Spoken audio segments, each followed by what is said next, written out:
This is the Weekly Roundup here on EAC News Channel, your look back at the past week in the Kingdom of Wonder. A very good evening. I'm Darshana Gochan. The Prime Minister of Japan, Fumio Kishida, and his wife arrived in Cambodia on Saturday morning to attend the 25th ASEAN-Japan Summit and related summits. EAC News reporter Darshana Gochan has more.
The agenda for today's summit activities includes the 19th ASEAN-India Summit to commemorate the 30th anniversary of ASEAN-India dialogue relations, the 2nd ASEAN-Australia Summit, the 25th ASEAN-Japan Summit, the 10th ASEAN-US Summit, and the ASEAN-Canada Commemorative Summit. After the meetings conclude, all leaders will join a gala dinner hosted by Prime Minister Hun Sen. It is likely that the leaders will wear traditional Khmer clothing. Darshana Gochan, EAC News.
The Foreign Minister of Ukraine, Dmytro Kuleba, has said that he had the honor of meeting Prime Minister Hun Sen to hold bilateral talks and follow up on a conversation between the Prime Minister and Ukrainian President Volodymyr Zelensky after signing Ukraine onto the Treaty of Amity and Cooperation in Southeast Asia.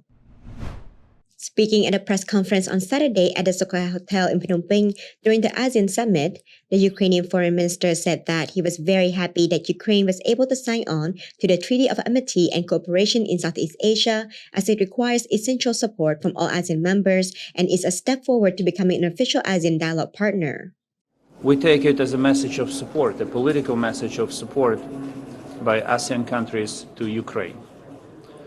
The issue of Ukraine joining EAC was on the agenda for some years, but finally it's done, and it brings our relations with ASEAN countries to the new level.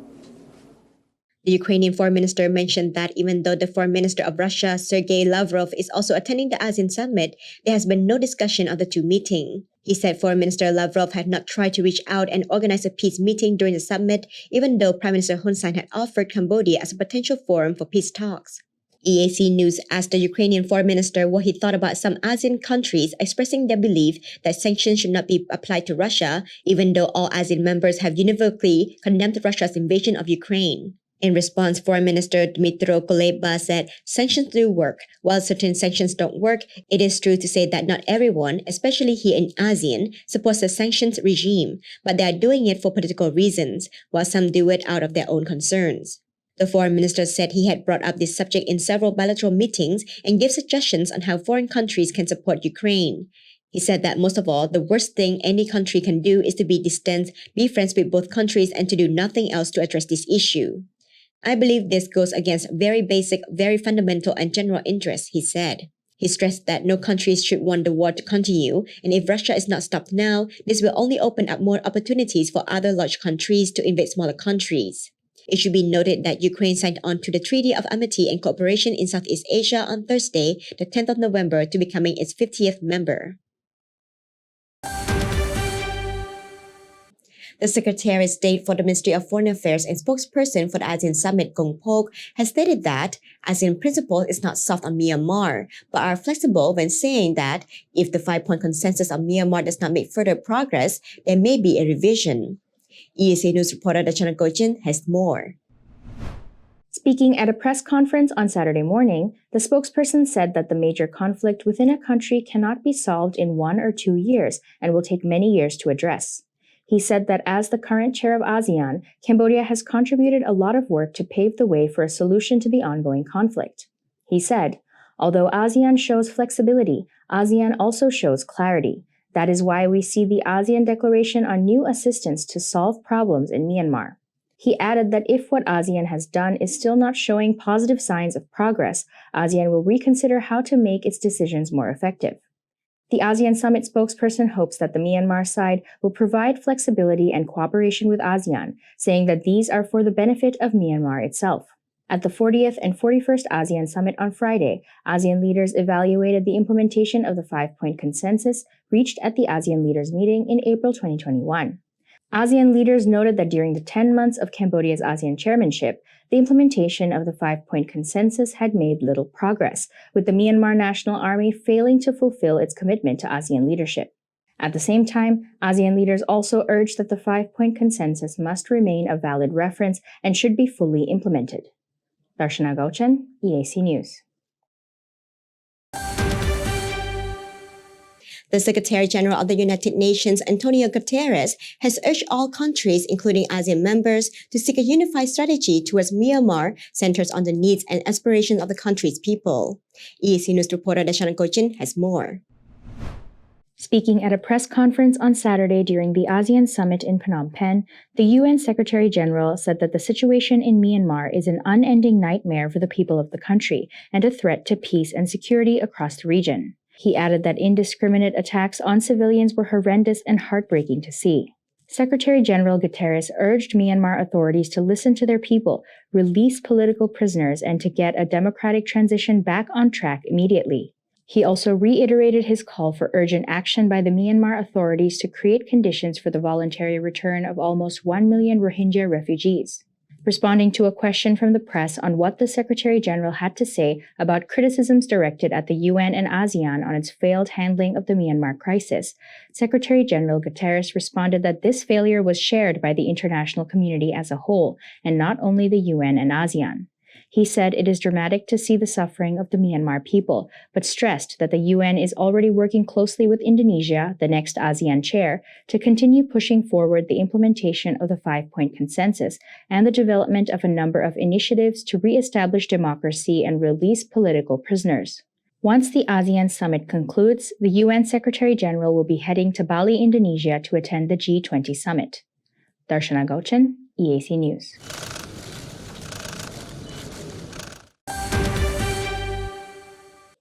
ASEAN and United States are expected to upgrade relations to the higher level of a comprehensive strategic partnership this year, according to ASEAN Summit spokesperson Gong Pok.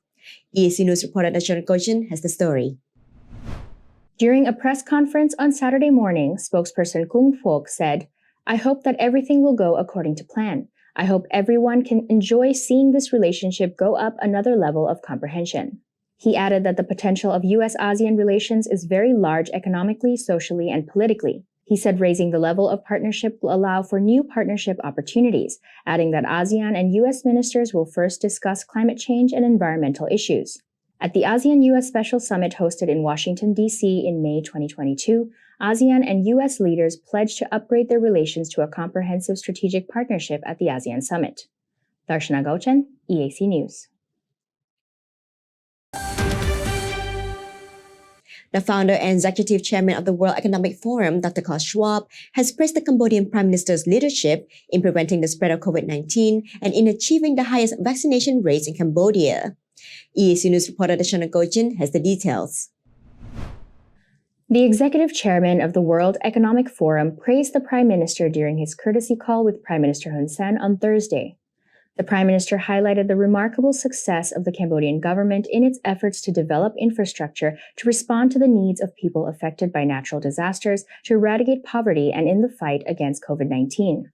Dr. Klaus Schwab congratulated Cambodia on its noble task as chair of ASEAN in 2022 and praised the Prime Minister for his thoughtful leadership, saying he has taken effective steps to respond and prevent the outbreak of COVID-19 with great success, leading to the achievement of the highest vaccination rates. Dr. Klaus Schwab also said that the WEF has many ways to help Cambodia's economic and industrial development. The Prime Minister and Dr. Klaus Schwab further discussed and reaffirmed their commitment to further strengthening Cambodia-WEF cooperation. Darshana Gauchen, EAC News. The ambassador of the Democratic Republic of Timor-Leste in Cambodia has expressed happiness that ASEAN leaders have accepted Timor-Leste in principle as the 11th member of ASEAN. EAC News reporter Darshana Gauchen has the story. Speaking with EAC News over the phone, Timor-Leste Ambassador Hermenegildo Cupa Lopez said he is looking forward to working on the roadmap to becoming a full member during the ASEAN Summit next year in Indonesia. Under the latest announcement by ASEAN leaders accepting Timor-Leste in principle as the 11th member of the bloc, the island nation will be granted observer status, meaning that Timor-Leste will be allowed to participate in all ASEAN meetings, including at the summit plenaries. Ambassador Lopez informed EAC News that he will be attending the gala dinner tonight organized by Prime Minister Hun Sen for all ASEAN leaders, marking his first time attending an ASEAN event. The ambassador said he is very satisfied with the outcomes of the summit so far and is looking forward to attending as a soon-to-be official ASEAN member. Ambassador Lopez mentioned that he will also be attending the ASEAN Summit's closing ceremony tomorrow. Darshana Gauchen, EAC News.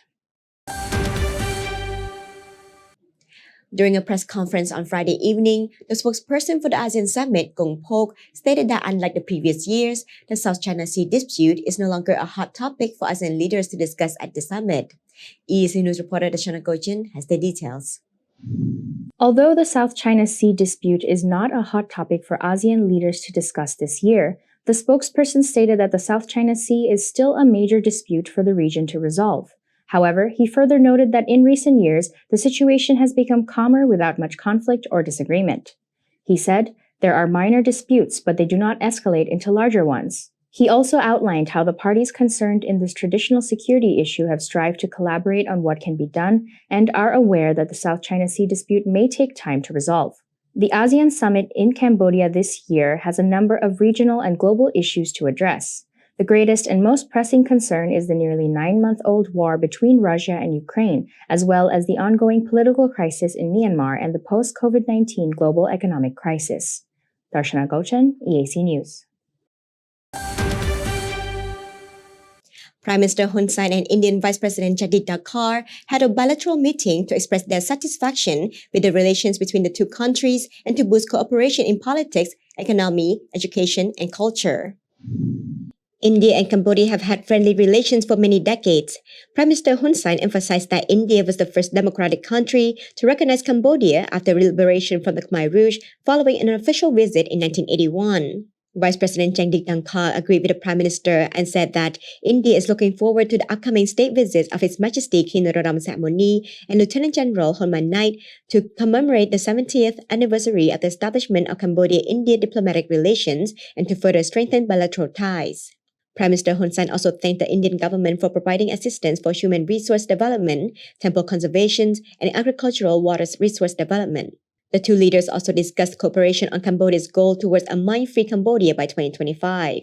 Following the bilateral meeting, Prime Minister Hun Sen and Vice President Jadid Dankar presided over the exchange ceremony of 4 documents: a memorandum of understanding between the Institute of Technology of Cambodia and the Indian Institute of Technology, Jaipur, for the digitization of Cambodian heritage sites, an MOU between the Ministry of Environment of Cambodia and the Ministry of Environment of India on cooperation in biodiversity conservation and sustainable wildlife management recovery strategies of tigers and its habitat, an MOU between the Ministry of Health of Cambodia and the Ministry of Health and Family Welfare of India on cooperation in the field of health and medicine, and a financing agreement between Cambodia and India for the conservation and preservation of Wat Ritbo pagoda paintings in Siem Reap, Cambodia.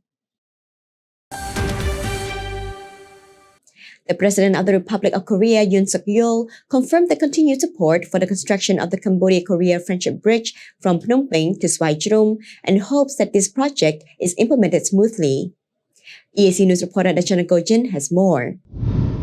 President Yoon Suk-yeol confirmed to Prime Minister Hun Sen at a meeting on Thursday on the sidelines of the ASEAN Summit and related summits that he supported the increase in official development assistance from the Republic of Korea to Cambodia and expressed hope that the Friendship Bridge project will be implemented smoothly and will be the largest cooperation project of the Republic of Korea in Cambodia. Prime Minister Hun Sen praised Korea's development assistance to Cambodia and said that the Cambodia-Korea Friendship Bridge will be a new symbol of strong ties between the two nations. The Cambodia-Korea Friendship Bridge will be a cable-stayed bridge connecting Chorjongwar to Svaitrum commune in Kandal province. The bridge project was proposed by Prime Minister Hun Sen to the Republic of Korea under the administration of former President Moon Jae-in on 11 February 2020. The bridge is expected to facilitate traffic and also boost the economy. The project was confirmed by the Korean ambassador to Cambodia, Park Hyung-kyung, and was officially confirmed to the royal government of Cambodia in January 2022. Darshana Gochan, EAC News. This Saturday morning, U.S. President Joe Biden landed in Cambodia to join the ASEAN Summit. EAC News reporter Dachana Gochan has the details. President Joe Biden will be taking part in the 10th ASEAN-US Summit, which will be at the Soka Hotel in Phnom Penh at 5 p.m. today. Earlier this week, there was a message that went viral making false claims that U.S. security forces have asked the Cambodian government for the right to shoot any bystanders caught using their phones to take pictures of the U.S. presidential convoy. Spokesperson Kyu So-pyek confirmed to EAC News by telephone on Wednesday evening that U.S. security forces had not made such a request. Such a thing does not exist. This information is untrue. Even if the request was real, it is doubtful that we would agree to it. Usually, the safety precautions of the U.S. delegation have been implemented and everything will be in order, he said. The royal government has prepared more than 10,000 joint forces to patrol and protect the streets of Phnom Penh, where visiting delegations will drive through, and particularly around the Soka Hotel where the ASEAN Summit is being hosted, in order to secure the safety of both national and foreign delegations attending the summit. President Joe Biden will visit Cambodia from 12th to 13th November to attend the East Asia Summit and the annual U.S.-ASEAN Summit. The U.S. president will then attend the G20 summit from 13th to 16th November in Indonesia. Darshana Gochan, EAC News.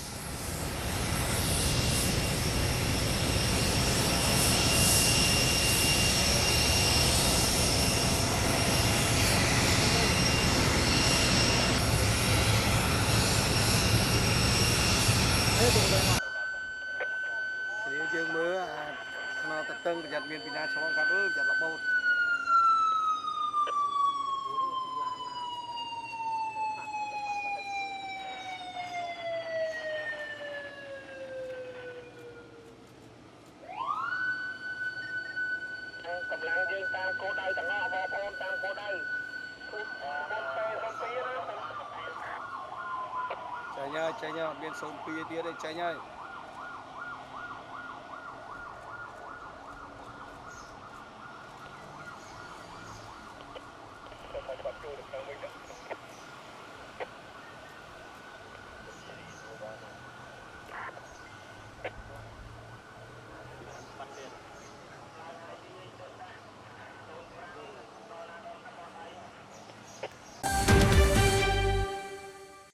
Ukrainian Foreign Minister Dmytro Kuleba has said that Ukraine is ready to partake in a fair negotiation process for peace when Russia is ready to negotiate in good faith. However, he said Russia's current call for peace negotiation is only just a smokescreen. Speaking in a press conference on Saturday at the Soka Hotel in Phnom Penh during the ASEAN summit, the Ukrainian foreign minister said that all wars end with diplomacy. He added that Russia's crimes in Ukraine, including torture rooms and mass graves of civilians, does not make the process of diplomacy easy. However, Ukraine is ready to partake in fair negotiations for peace as long as Russia is ready to discuss the matter seriously. He said previous attempts at negotiations simply consisted of basic talks and pictures taken for the press instead of concrete plans. The foreign minister explained that Russia would speak of negotiations in the evening and then fire missiles to Ukraine in the morning. He further pointed to the destruction of energy infrastructure, which had nothing to do with the military and only affected Ukrainian civilians. Russia has to approach talks in good faith. As of now, everything we see is the attempt of Russia to use calls for negotiations as a smokescreen for its continued aggression on the ground. The Ukrainian foreign minister continued to ask for support from world leaders and said that the worst thing a country could do during this war is to do and say nothing.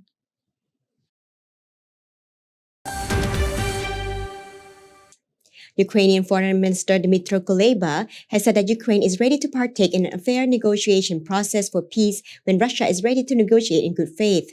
However, he said Russia's current call for peace negotiation is only just a smokescreen.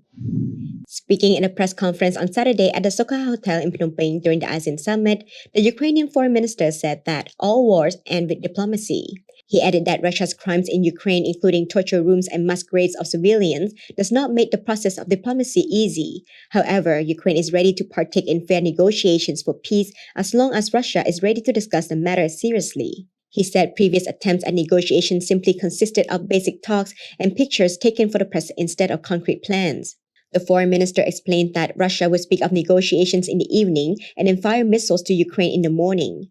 He further pointed to the destruction of energy infrastructure, which had nothing to do with the military and only affected Ukrainian civilians. Russia has to approach talks in good faith. As of now, everything we see is the attempt of Russia to use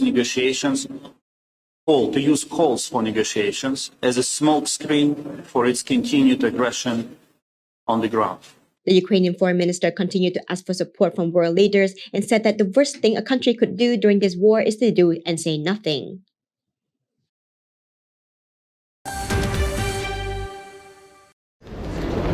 Prime Minister, Speaking at a bilateral meeting with Prime Minister Hun Sen at the Soka Hotel in Phnom Penh during the ASEAN summit, President Joe Biden told Prime Minister Hun Sen that the ASEAN community is very important to the United States, especially to his own administration, and the United States supports ASEAN unity and friendship. The president praised Cambodia and the ASEAN chair for the effort to resolve the Myanmar conflict and return the country to its original state. In response, the Prime Minister thanked President Biden for attending the summit in Phnom Penh, which underscores the United States' commitment to ASEAN. He also informed President Biden about Cambodia's cooperation with Japan to help Ukraine with demining and in combating the use of nuclear weapons.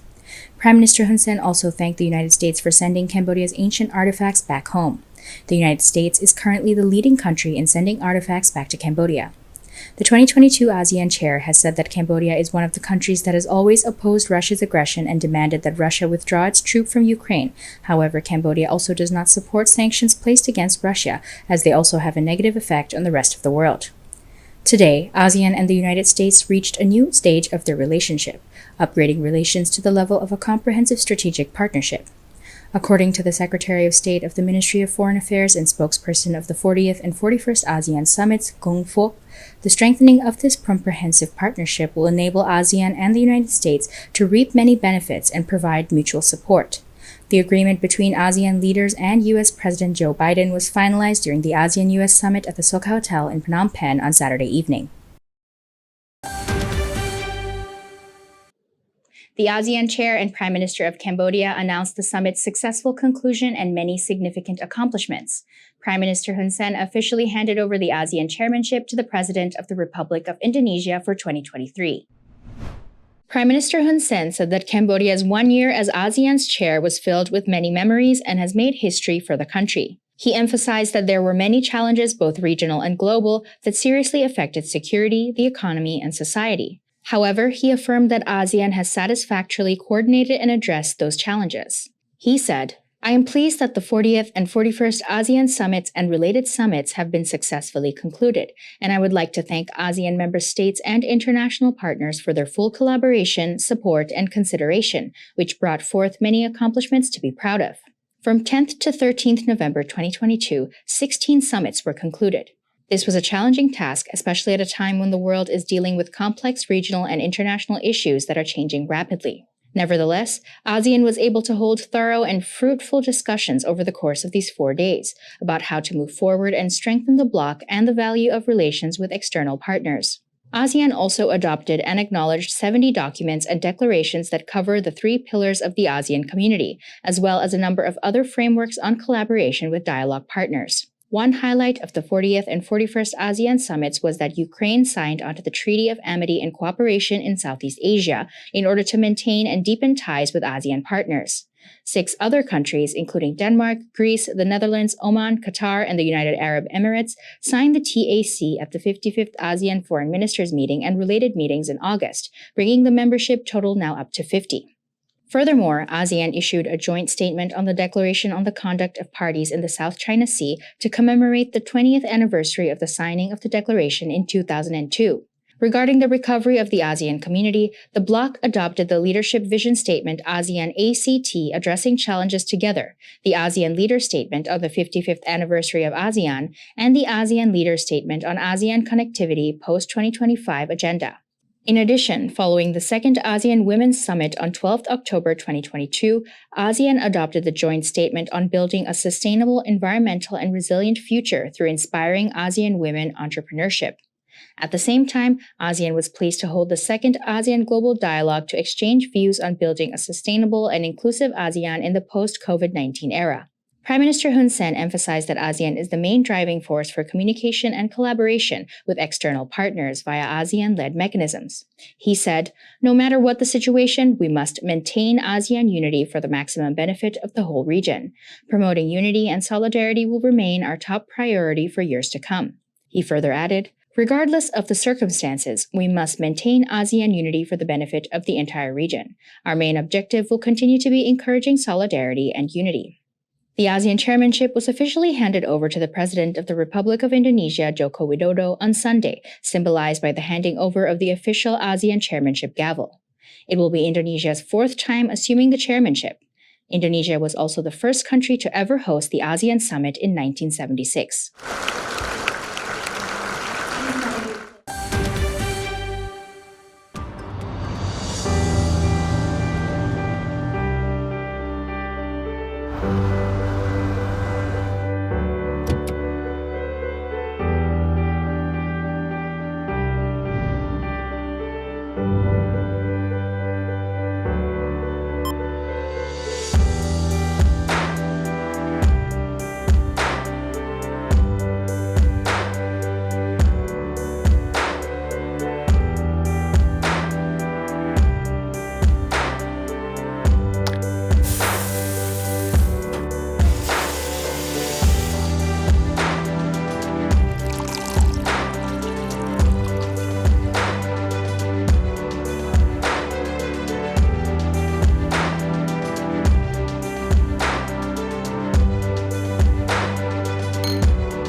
If it's happening and you need to know about it, you'll get it all right here. EAC News brings you updates and breaking news in English across all of our platforms and channels. The EAC News app, YouTube, Facebook, Telegram, Twitter, and our website www.eacnews.asia. Join me and the rest of the EAC News team every day on your favorite channels.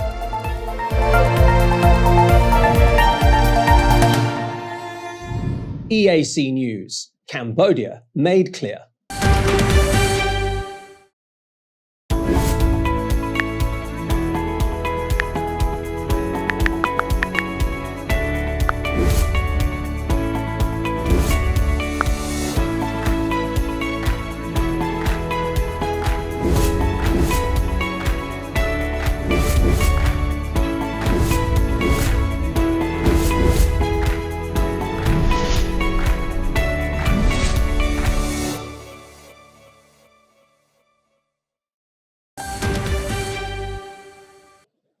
Prime Minister Hun Sen has confirmed that the watches made by Cambodia for the heads of delegation attending the ASEAN summit are worth more than $20,000 each. EAC News reporter Deka Nin has more. Speaking at a press conference on the outcomes of the 40th and 41st ASEAN summits and related summits at the Peace Palace on Sunday, the 13th of November 2022, Prime Minister Hun Sen said that these watches were produced to show that Cambodians can do it. He said, "What it really means is that I want to reassure our partners that youngsters in Cambodia are capable of making watches as presents for the heads of delegations." The Prime Minister of Cambodia said that he will continue to wear this watch at the ASEAN Summit next year. As the ASEAN chair in 2022, Prime Minister Hun Sen produced 25 watches as gifts for the heads of delegations attending the 40th and 41st ASEAN Summits and related meetings.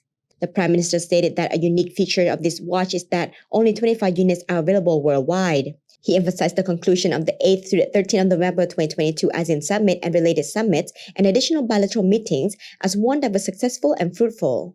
Deka Nin, EAC News.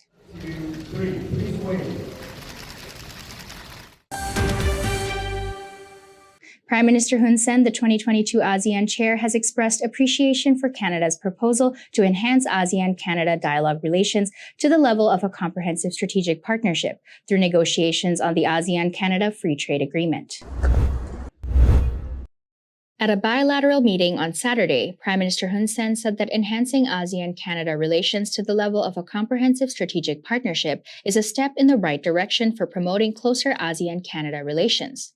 The ASEAN chair stressed that the recent opening of negotiations on the ASEAN-Canada Free Trade Agreement is a positive first step, which will promote economic recovery in both regions in a sustainable and resilient manner after the COVID-19 pandemic. The Prime Minister of Canada, Justin Trudeau, said that he hopes this agreement will help create opportunities for further deepening cooperation in the digital economy and advanced technology between ASEAN and Canada. Prime Minister Hun Sen stated that for the past 45 years, ASEAN has been committed to a common aim of upholding peace, stability, and prosperity in both regions. He added that the long-term partnership between ASEAN and Canada has brought outstanding achievements in all fields and made significant contributions to addressing regional and global challenges, especially in improving the well-being and livelihoods of the people. ASEAN-Canada dialogue relations were established in February 1977 after the first official meeting between the Secretary of State of Canada for Foreign Affairs and the ASEAN Standing Committee. In 1981, the ASEAN-Canada Economic Relations Agreement was signed, laying the foundation for industrial trade and technical cooperation between the two sides. In 2020, trade between ASEAN and Canada amounted to $16.2 billion, and foreign direct investment from Canada into ASEAN was $5.1 billion.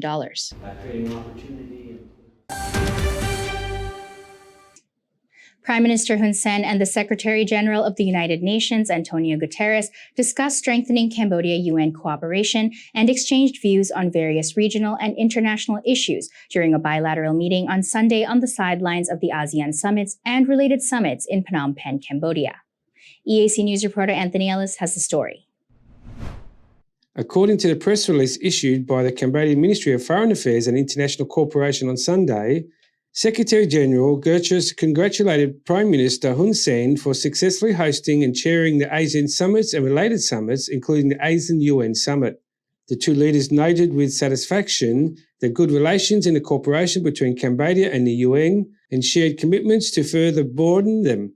Prime Minister Hun Sen highlighted three models of the successful Cambodian UN cooperation: the Khmer Rouge Tribunal, UN peacekeeping operations, and the yearly meeting between himself and all the UN agencies in Cambodia, which he stressed would resume in the near future after being disrupted by the pandemic.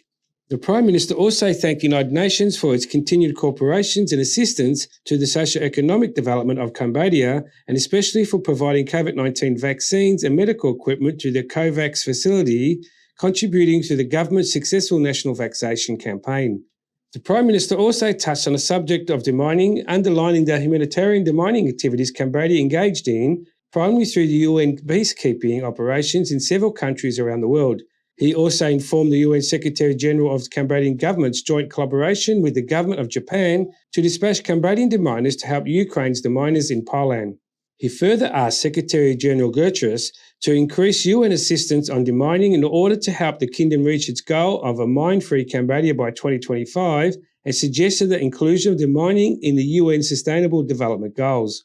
UN Secretary-General Guterres also expressed appreciation for the attention given by the Prime Minister Hun Sen to demining and assured that the Prime Minister that he would take both the request and suggestion made to serious consideration.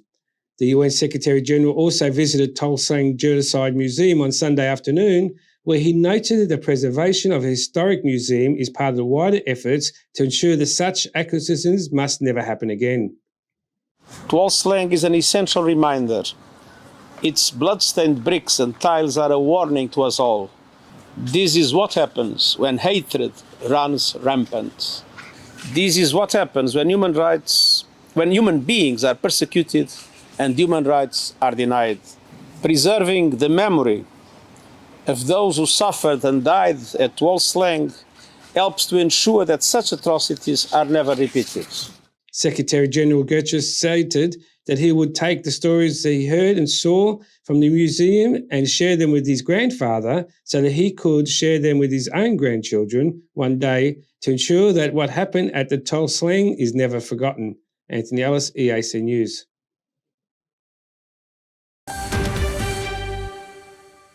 The Prime Minister of Singapore, Lee Hsien Loong, thanked the chairman of ASEAN 2022, Cambodian Prime Minister Hun Sen, for leading ASEAN successfully this year and especially for successfully hosting the 17th East Asia Summit on Sunday morning. EAC News reporter Dekanin has more. Prime Minister Lee Hsien Loong made a post on his official Facebook page announcing that he had returned to his homeland after attending the ASEAN Summit in Cambodia. He said what he remembered the most from attending were the strategic, political, and economic issues discussed at the 17th East Asia Summit on Sunday morning. He wrote, "We are a very diverse group, but the strength of ASEAN and the EAS is in bringing the leaders together for dialogue and discussion. Thanks to Somdai Hun Sen, Cambodian Prime Minister, for the warm hospitality and for a successful ASEAN chairmanship year." He said he hopes Indonesia would continue to lead ASEAN well and that he would work closely with Indonesian President Joko Widodo and other ASEAN leaders to respond to global issues through the main tenets of ASEAN unity and centrality and to seize opportunities for community development in order to create a peaceful, stable, and prosperous ASEAN. Lekanin, EAC News. The Prime Minister of Cambodia confirmed through his official Facebook page on Tuesday morning that he has tested positive for COVID-19 while in Bali, Indonesia, to attend the G20 summit. Prime Minister Hun Sen confirmed that before leaving Cambodia, he took a COVID-19 rapid test and received a negative result. He wrote, "I am not sure when I became infected with COVID-19, but what is clear is that when I arrived in Indonesia, the doctor took a sample in the evening and the following morning they confirmed that I was positive for COVID-19. Fortunately, last night, due to my late arrival, I did not attend the dinner with other heads of delegation organized by the French president." For the sake of safety, Prime Minister Hun Sen has announced that he will be leading his delegation back to Cambodia this Tuesday evening. He also confirmed that his health condition is currently normal, and he will continue to do work with the exception of meeting any guests. Prime Minister Hun Sen has stated his disappointment in having to miss his meetings with the Chinese and French presidents, which the respective parties had scheduled for in Bangkok, Thailand, while attending the APEC leaders' informal dialogue. Prime Minister Hun Sen has said that he has no ambition to hold the ASEAN gavel as chair for the fourth time and has stated that he will choose an appropriate time to leave office. EAC News reporter Anthony Ellis has further details. Speaking at the press conference on Sunday night, Prime Minister Hun Sen stated that he can still lead ASEAN for another 10 years, but has no interest in becoming ASEAN chairman for the fourth time. The Prime Minister said, "You can compete with me on different matters, but regarding the karma, I have to allow me to be one of the longest ruling Prime Ministers in the world. You cannot compete me with that, but I have no ambition to carry the gavel for the fourth time." He further added that the Peace Palace, which is the main headquarters of the royal government, was constructed for the next generation of leaders to continue the work. He said this Peace Palace is not just for Hun Sen to sit in, but for others to sit in, and is not just for 4 to 10 years. If they maintain this building, well, they can sit in it for another 100 years, then we have it for the next generation as well. Prime Minister Hun Sen has been the Prime Minister of Kingdom of Cambodia for almost 38 years, making him the second longest serving Prime Minister in the world after the Sultan Hussainal Bolkiah of Brunei. Prime Minister Hun Sen was elected by the National Assembly during the time of the People's Republic of Cambodia as the Chairman of the Council of Ministers. Prime Minister on the 14th of January 1985, he was held on top position of the government ever since. Anthony Ellis, EAC News. On Monday night, a traffic accident occurred between two vehicles in Sangkat Vilsbo, Kanchaba, Ampao, Phnom Penh. When authorities arrived at the scene, they did not find any victims, but instead found 200 kilograms of drugs inside a car with a Royal Cambodian Armed Forces license plate. Phnom Penh Municipal Police spokesperson San Sok Seha has confirmed to EAC News that 200 kilograms of drugs were found by authorities in a vehicle with a Royal Cambodian Armed Forces license plate number 211415. According to the spokesperson, the suspect driving the vehicle immediately fled the scene following the accident, leaving 200 kilograms of drugs behind. The spokesperson could not confirm whether the suspect who stole the drugs was in fact someone in the Royal Cambodian Armed Forces. However, he stated that the authorities are currently investigating the matter. The Deputy Secretary General of the National Authority for Combating Drugs, Nakyutia, has also confirmed that the 200 kilograms of drugs were tested and identified as methamphetamine. 4 Cambodians have reached the finals of the Global IT Challenge for Youth with Disabilities 2022, which will be held on 15th to 16th November. EAC News reporter Anthony Ellis has more. Youth with disabilities from 18 different countries made it into the Global IT Challenge finals. All participants are between the ages of 14 and 23 and have disabilities such as vision impairments or deaf or hard of hearing, have physical disabilities or intellectual disabilities. The 4 Cambodian participants that made it into the finals are Bai Fisao, Rung Chani, Sim Seng Hai and Tim Sopektra. The finals are spread across 2 days with eTool PTT, eTool XL and eLife Map challenges scheduled for the 15th of November and eContent, eCreative Smart Car, eCreative challenges scheduled for the 16th of November. The Secretary of State for Ministry of Social Affairs and Secretary General of Disability Action Councils, M. Chan Makra, has thanked the Republic of Korea LG and the Global IT Challenge Secretariat for organising this event every year and encouraging young people with disabilities around the world to join. He said, "I suggest that all youth with disabilities who have participated this year, especially youth with disabilities from Cambodia, to strive and compete in all disabilities to win medals in honour of themselves and the country. Let all youth with disabilities do their best to win for themselves and for the nation." The Global IT Challenge with Youth with Disabilities is a project to strengthen the ICT capabilities of youth with disabilities around the world, seeking to establish a foundation for social advancement and improve awareness on digital accessibility for youth with disabilities. Anthony Ellis, EAC News. According to a sub-decree issued by the Royal Government of Cambodia on Monday, the government has authorized the circulation of new 200 real and 2,000 real banknotes. The National Bank of Cambodia has released details on the general features of the new 200 real and 2,000 real bills. The new 200 real bill is 138 millimeters long and 64 millimeters wide and has two main colors, gray and orange. On the front of the 200 real bill is a portrait of His Majesty King Norodom Sihamoni when he was young. On the back, there is the Chanchaya Pavilion at the center with 200 real written under it. The 2,000 real bill is 146 millimeters long and 68 millimeters wide with two main colors, brown and yellow.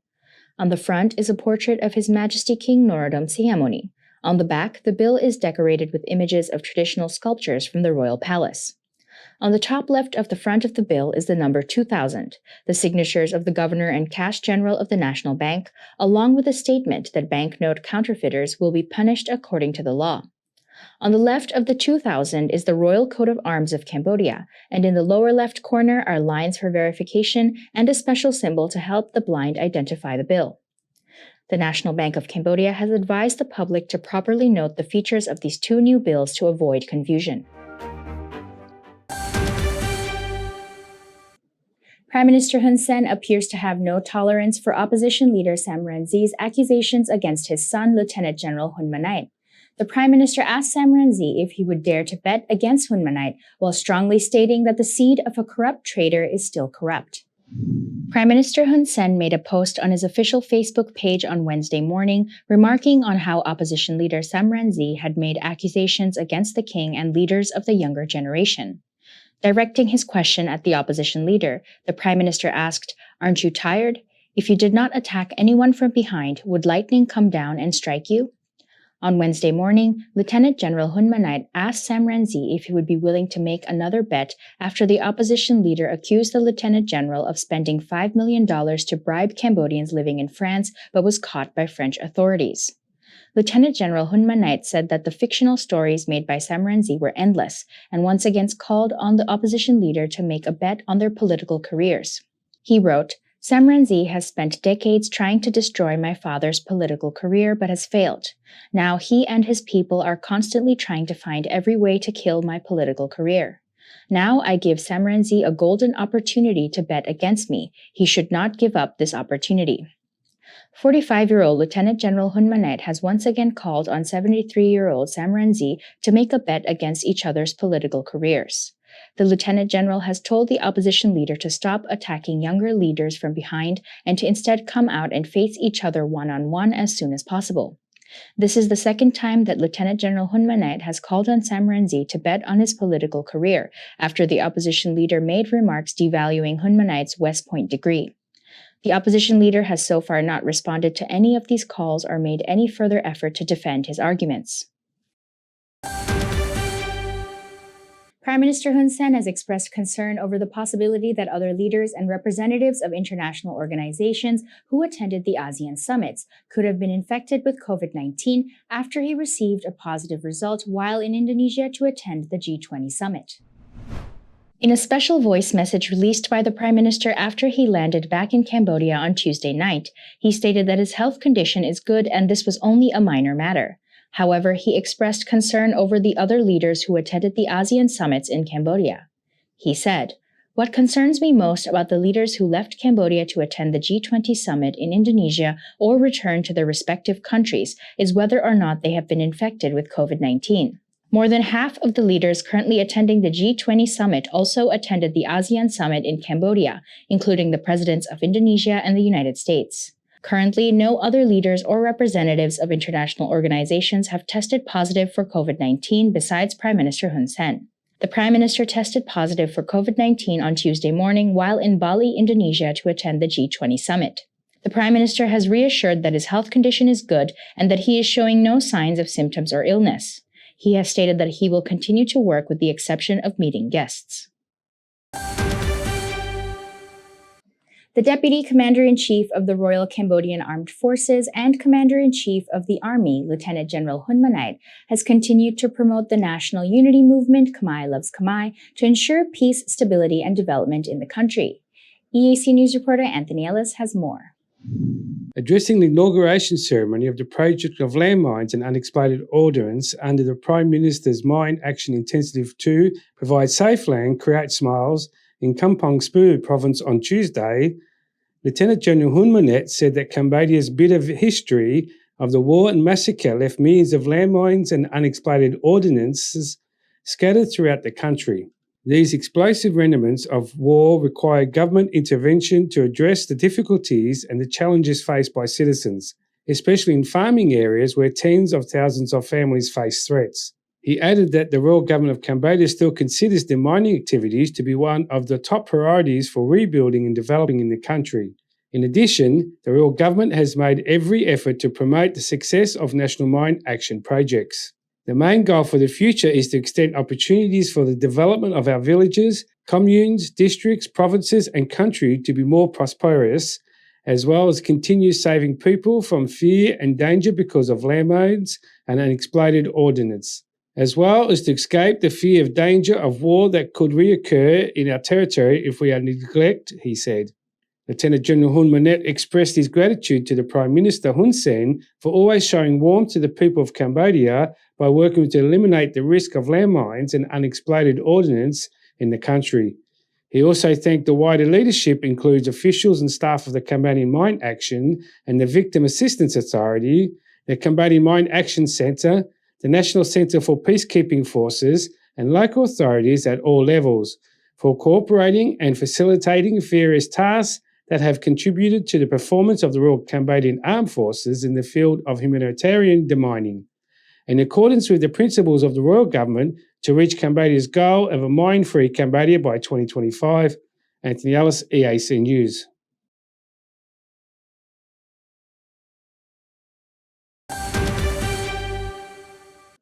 The president of ICHR 2022 and chairman of the Cambodian Human Rights Commission, Keo Remy, met with the representative of the Office of the United Nations High Commissioner for Human Rights, Cynthia Veliko, on Tuesday afternoon to discuss preparations for the second special meeting of ICHR 2022. The meetings between ICHR and the United Nations started in 2018 with the aim of strengthening relations and cooperation between the two bodies in order to better protect and promote human rights in the ASEAN region. The second special meeting of the ASEAN Intergovernmental Commission on Human Rights and Related Meetings 2022 is being held at the Empress Angkor Hotel in Siem Reap from 15th to 19th November 2022. The meeting is chaired by the President of the Cambodian Human Rights Committee and the Chairman of ICHR 2022, Keo Remy, and will see the participation of representatives from all ASEAN member states and the ASEAN Secretariat. The second special meeting of ICHR 2022 will review and discuss the concept document of ICHR's priority activities between 2019 and 2022, the updates on the priority activities from 2014 to 2022, reports on activities already implemented, progress of programs not yet implemented, and other important documents. Chairman Keo Remy led an ICHR delegation to meet with representatives of the United Nations in a separate meeting on Wednesday afternoon to discuss cooperation between the two bodies in protecting and promoting human rights in the ASEAN region. At the end of the second special meeting of ICHR 2022, there will be a handover ceremony for the ICHR chairmanship to go to the Indonesian representative for 2023. The General Department of Prisons has called for the arrest of 3 men who reportedly escaped from Koche Provincial Prison around 11:22 p.m. on Tuesday night. EAC News reporter Anthony Ellis has more details. The 3 fugitives have been identified as 32-year-old Nil Talar, 35-year-old Chon Sa, and 23-year-old Pik Prempray. According to Cambodian National Television, the 3 prisoners escaped while being held in a provincial prison. The police have announced the reward for anyone who finds and reports the whereabouts of the 3 fugitives. Anyone who believes they have seen any of the fugitives can contact the Department of Prison Security at 092 530 403, Department of Prison Operations at 017 283 636, the Karachi Province Prison at 012 772 289, or the Karachi Provincial Police at 097 888 3131. Anthony Ellis, EAC News. Prime Minister Hun Sen has stated that he is happy because none of the world leaders who attended the ASEAN summit in Cambodia last week have tested positive for COVID-19, especially US President Joe Biden, who had come in very close contact with the Prime Minister during their bilateral meeting.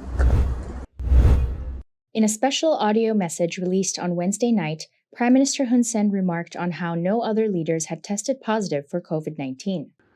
ពុំមាននរណាម្នាក់បានឆ្លងកូវីដចេញពីកម្ពុជានោះទេដូច្នេះអាចបញ្ជាក់បានថាកម្ពុជាបានទទួលភ្ញៀវដោយសុវត្ថិភាពទាំងសន្តិសុខទាំងបញ្ហាទាក់ទងជាមួយនឹងជំងឺឆ្លងក៏ដូចជាបរិយាកាសដទៃទៀតដែលផ្ដល់នូវអំណោយផលសម្រាប់ប្រជាជនចក្រកម្ពុជាទទួលបានជោគជ័យនៅក្នុងការប្រជុំអាស៊ាននិងការប្រជុំពាក់ព័ន្ធ Prime Minister Hun Sen tested positive for COVID-19 while in Bali, Indonesia, prior to attending the G20 summit. After receiving the positive result, the Prime Minister led his accompanying delegation back to Cambodia on Tuesday night. The Prime Minister has clarified that the reason he had his whole delegation return was because the summit did not allow for a representative to be appointed to attend on his behalf. It was necessary only for the Prime Minister, as the 2022 ASEAN chairman, to attend the summit himself, as well as the following APEC leaders' informal dialogue in Bangkok, Thailand. Prime Minister Hun Sen is currently receiving medical treatment at his home in Takmau City, Kandal Province. He has reassured that he is in a stable and healthy condition and is showing no symptoms or signs of illness. The Prime Minister is continuing to work from home on general national affairs.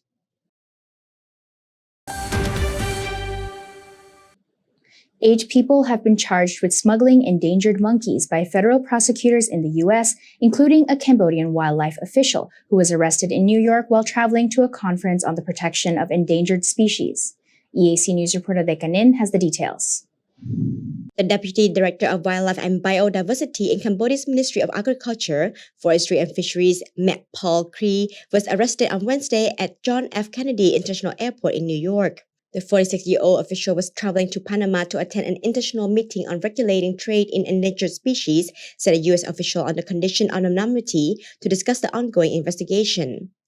The Director General of the Cambodian Forestry Administration, 58-year-old Omalik Gaiv, is also charged in the 8-count indictment along with 6 people connected to a Hong Kong-based company, Vani Resources Holdings.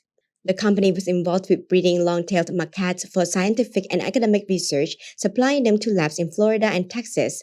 However, the group of 8 is being accused of illegally purchasing wild macaques for the business when they lacked supply for their breeding operations. U.S. officials have not said whether anyone besides Deputy Director Matt Paul Cree has been taken into custody. They each face potentially up to 145 years in prison. According to the indictment, Vani Resources Holdings founder and owner James Mansang Lau and Vani Resources Holdings General Manager Dixon Lau, operating from Hong Kong, own and manage several corporations that allegedly conspired with black market collectors and officials in Cambodia to acquire wild markets and export them to the U.S. falsely labeled as captive bred. The markets are thought to have been illegally taken from national parks and other protected areas in Cambodia to breeding facilities where they were provided false export permits, U.S. officials said. The Ministry of Agriculture, Forestry and Fisheries officials allegedly received cash payments of $220 each in exchange for a collection quota of 3,000 unofficial monkeys. Long-tailed muscats, sometimes known as crab-eating muscats, are protected under international trade law and special permits are required to import the animals into the U.S. The long-tailed macaque is the most heavily traded primate according to the CITES database, almost exclusively for laboratory research.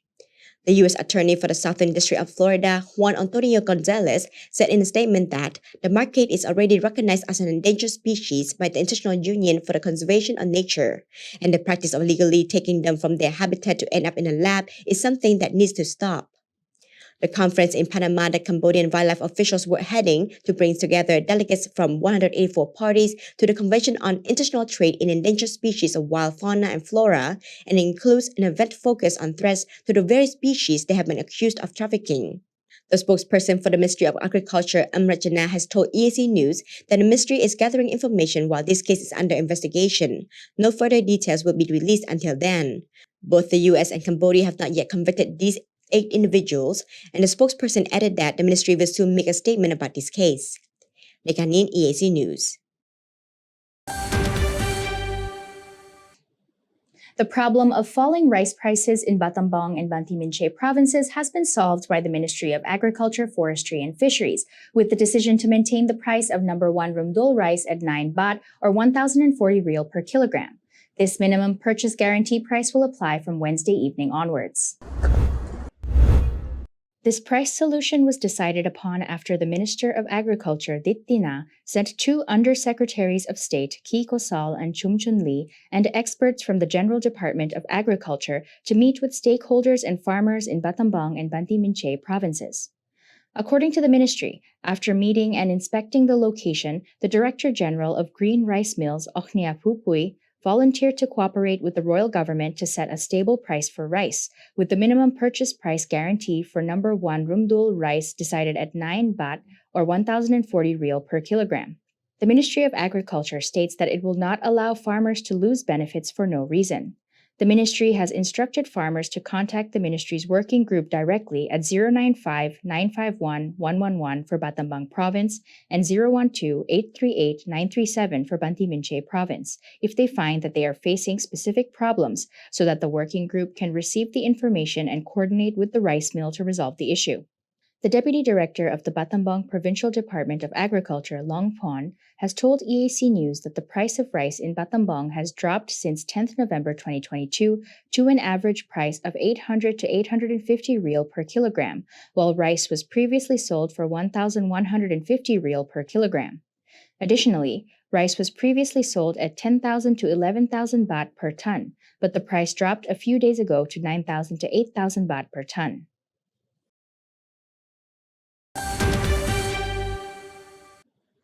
A Cambodian youth taking part in the Global Information Technology Competition for Youth with Disabilities in Seoul, South Korea, has won a bronze medal in the finals. EAC News reporter Anthony Ellis has the story. 16-year-old Sim Sang-hai, 9th grade student from Hun Sen Takma High School, competed with contestants from 16 different countries from August 2022 until the finals on Wednesday, 16th of November.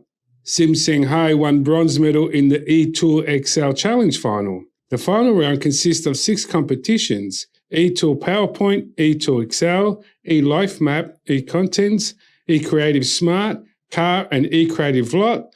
Each of the categories had 3 top rankings: Best First, Excellent Second and Good Third.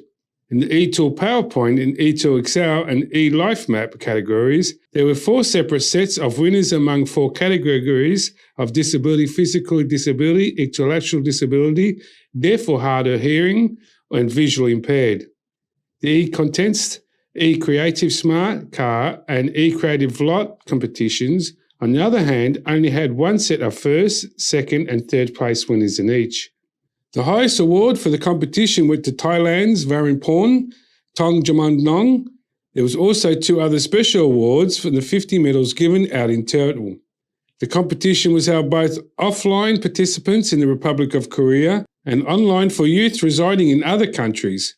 1,800 young people from 16 countries participated in the GITC 2022, including Bangladesh, Cambodia, China, Ethiopia, India, Indonesia, the Republic of Korea, Laos, Malaysia, Mongolia, Nepal, Pakistan, the Philippines, Thailand, the United Arab Emirates, and Vietnam.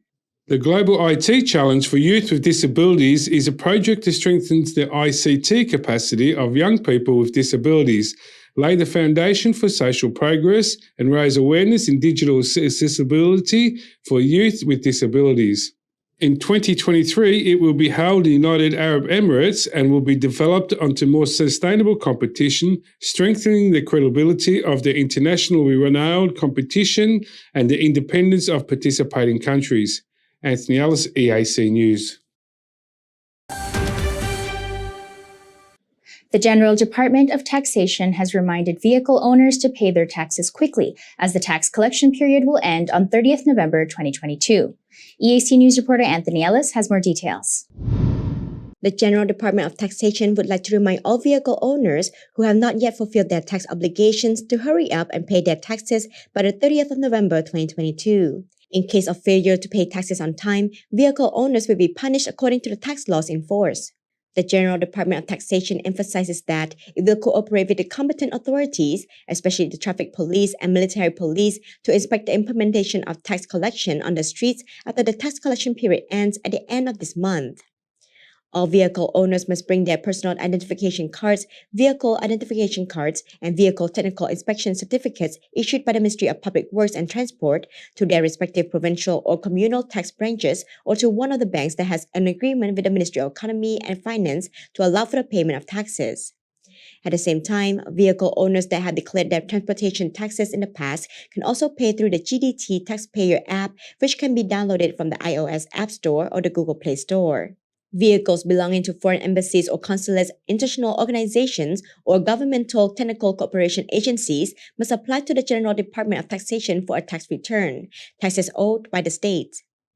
Vehicles owned by the ministries, institutions, or units that are required to receive tax receipts on means of transportation, taxes owed by the state or paid by the payment mandate, must be registered with the General Department of State Property and Non-Fiscal Revenue of the Ministry of Economy and Finance. Separately, private vehicles that have license plates under the state of Cambodia and the National Assembly will not be able to pay transport and vehicle taxes for 2022 unless they meet the tax and import obligations in accordance with the laws and regulations on customs and vehicle registration with the Ministry of Public Works and Transport first. The General Department of Taxation has made regular announcements to vehicle owners to pay their taxes from the beginning of June until the end of November 2022. The department has emphasized that from the 1st of January 2023 onwards, it will cooperate with the competent authorities to inspect the tax declaration and impose fines on vehicles owners who have not declared their taxes in the previous years according to the tax law in force. Dekanin EAC News. The Anti-Corruption Unit has encouraged members of the public with social equity cards living in Takmao Commune of Takmao City to immediately report if they have not yet received their due subsidies. This push comes after police sent a Takmao Commune clerk to the unit for further investigation. EAC News reporter Dekanin has more. In a press release issued on Wednesday, the Anti-Corruption Unit confirmed that a 45-year-old Takmao Commune clerk, Sok Sopar, was sent to the Kandal Provincial Police to the unit regarding a non-payment of allowance to poor, vulnerable families who receive social equity cards for support during the COVID-19 pandemic.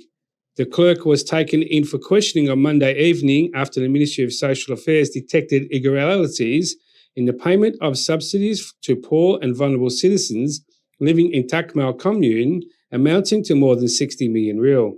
The Royal Government Delegate in charge of Director General of National Social Assistance Fund, Cho Sapana, has confirmed to EAC News that Takmao Commune clerk Sok Sopar has indeed been called in for questioning, but said that since the case is still under investigation, no further details can be released at this moment. He added that the arrest has made due to complaints received from residents, corroborated by irregularities in cash transfer control system in Takmao Commune. Anthony Ellis, EAC News.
If it's happening and you need to know about it, you'll get it all right here.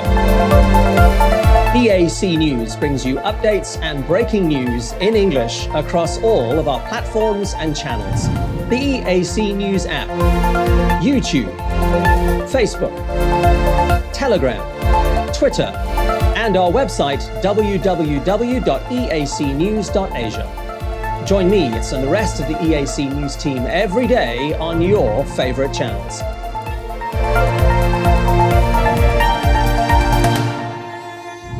EAC News, Cambodia made clear.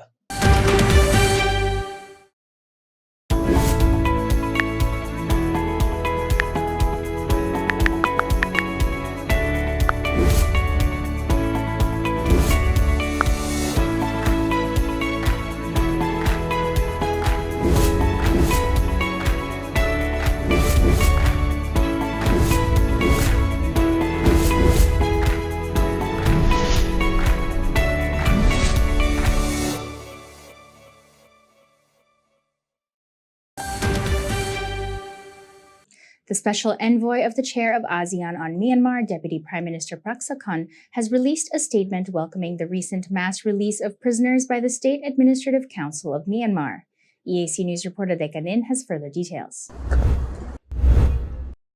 According to the statement, the special envoy considers this mass release an important gesture in the right direction to create a conducive environment for the commencement of a dialogue process among all concerned parties in Myanmar. It is a sign of goodwill in pursuing a peaceful solution to the current crisis and a positive development in line with the spirit and aspiration of the 5-point consensus reached at the ASEAN leaders meeting on 24th of April 2021, said the special envoy.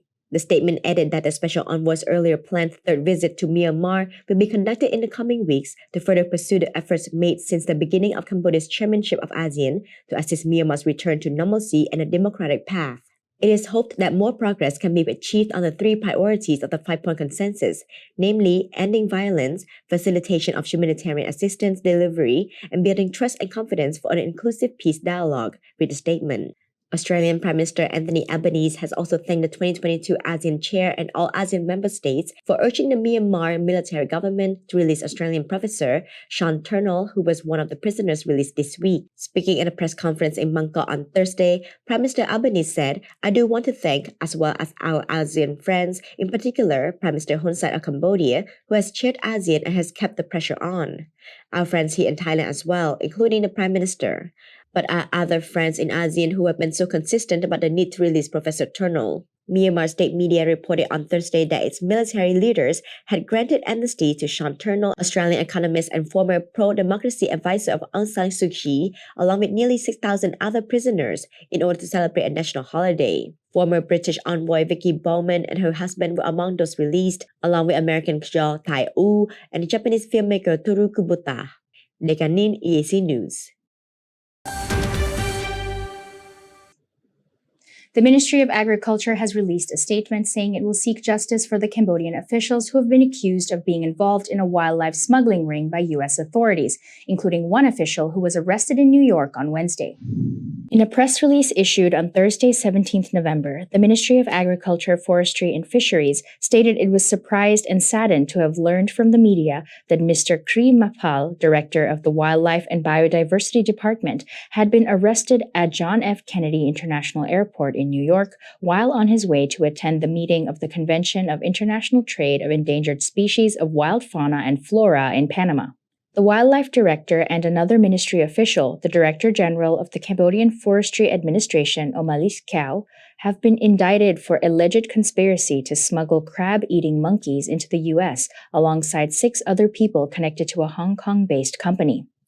In the press release, the ministry stresses that Cambodia upholds the CITES Convention's principles and laws and has been exporting farm-bred crab-eating monkeys under authorization from Cambodian CITES management for close to 2 decades for the purpose of legal pharmaceutical testing and research. Since 2005, the monkeys have been farmed in Cambodia and are exported for pharmaceutical research for new medicines and vaccines, as well as cosmetic products, the press release states. They are not caught from the wilderness and smuggled out, but farmed in decent manners with respect to good hygiene and health standards so as to preserve their gene pool.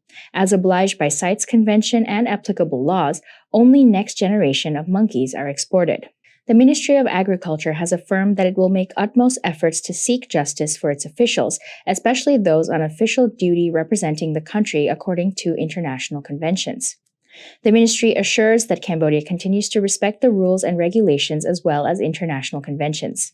The conference in Panama the Cambodian wildlife official was traveling to when he was arrested in New York brings together delegates from 184 parties to the Convention on International Trade in Endangered Species of Wild Fauna and Flora. In a sense of bitter irony, the conference includes an event focused specifically on the threats the very species of monkey Cambodian officials have been accused of trafficking face. The long-tailed or crab-eating macaque is the most heavily traded primate on the CITES database, almost exclusively for laboratory research.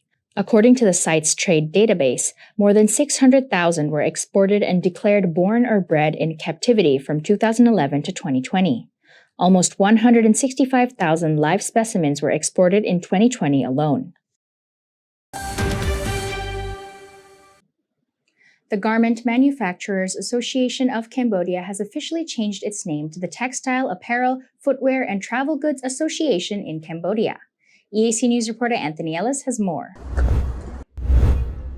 This renaming intends to help the diversification of the garment and industrial sectors, which is generally aimed at attracting more value-added production activities as a new basis for future socio-economic development. The name change ceremony was honoured by the Deputy Commander-in-Chief of the Royal Cambodian Armed Forces and the Commander of the Army, Lieutenant General Hun Manet. Speaking at the event, Lieutenant General Hun Manet thanked the association for its cooperation with the Royal Government of Cambodia, not only providing employment to Cambodians but also participating in future social work, including support providing during the COVID-19 crisis for the demining activities. He said, "I would like to commend GMAC or the TAF-TAC for their active efforts in socio-economic development of Cambodia and their participation of various social activities with heart and philanthropic spirit. As of October 2022, there are 1,313 registered garment factories in Cambodia, employing 901,629 workers. Thanks to achievements of the garment sector, Cambodia has been able to achieve. As of October 2022, there are 1,313 registered garment factories in Cambodia, employing 901,629 workers. Thanks to achievements of the garment sector, Cambodia has been able to achieve an average economic growth of 7% per year over the last 2 decades, contributing to the reduction of poverty in a significant rate." Anthony Ellis, EAC News.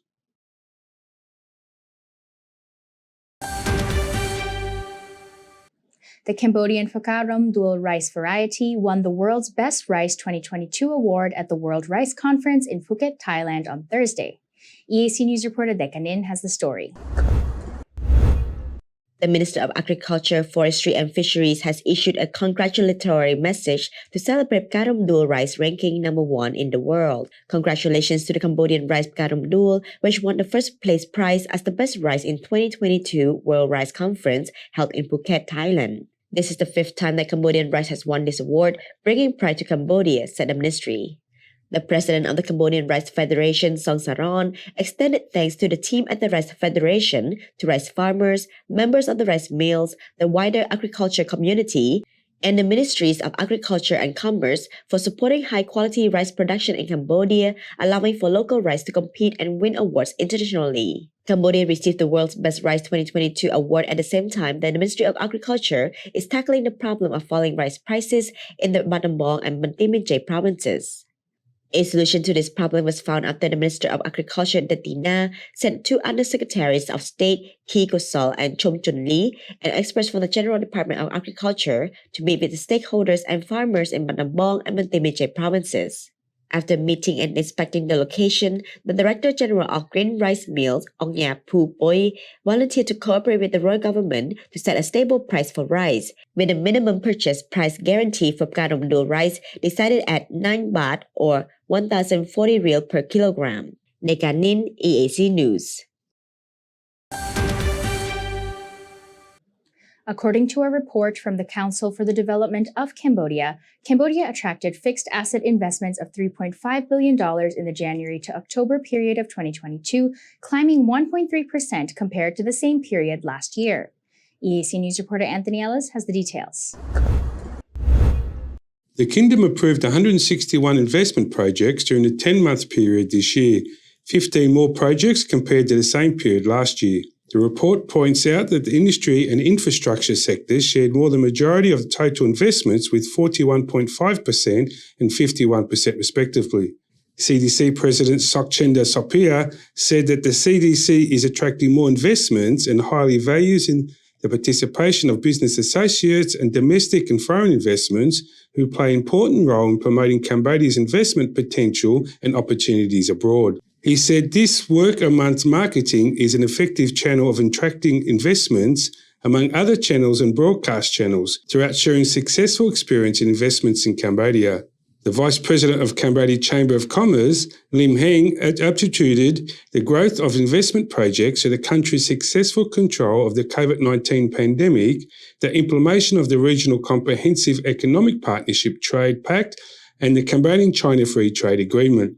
He said Cambodia has continued to attract new investment projects by showing off the Kingdom as a potential destination for both domestic and foreign investments.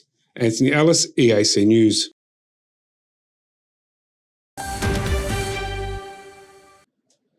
The General Department of Taxation of the Ministry of Economy and Finance has collected some $2.94 billion in tax income in the first 10 months of 2022, up 27% compared to the same period last year. EAC News reporter Dekanin has more. The figures were released in a monthly meeting held on Tuesday under the chairmanship of its Director General Kongwit Bol. The tax income has now reached 104% of the annual plan, he said, reaffirming that the General Department of Taxation will try its best to collect tax income with efficiency.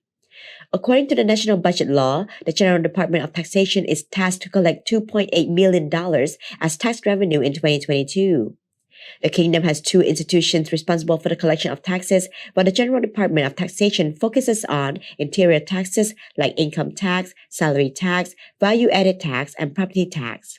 The General Department of Customs and Excise collect taxes on goods entering and leaving the country. Nikanin, EAC News.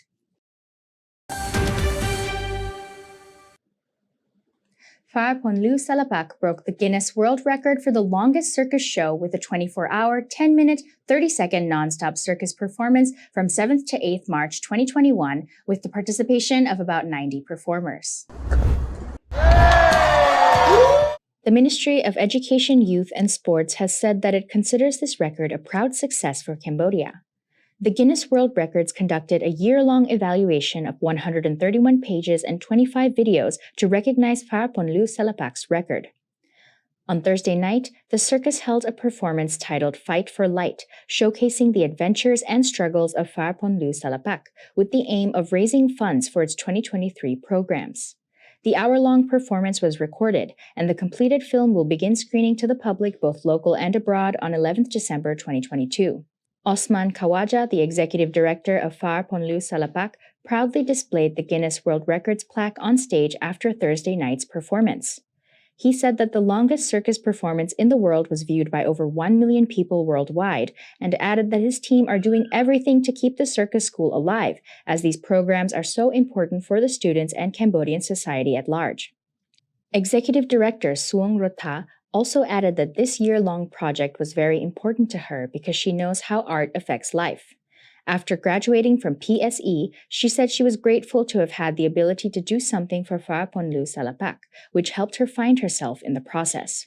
Pharaponlu Salapak is an organization located in Battambang Province, running free arts training programs for poor Cambodians since 1994. In recent years, Pharaponlu Salapak's circus artists have been invited to perform in many countries around the world.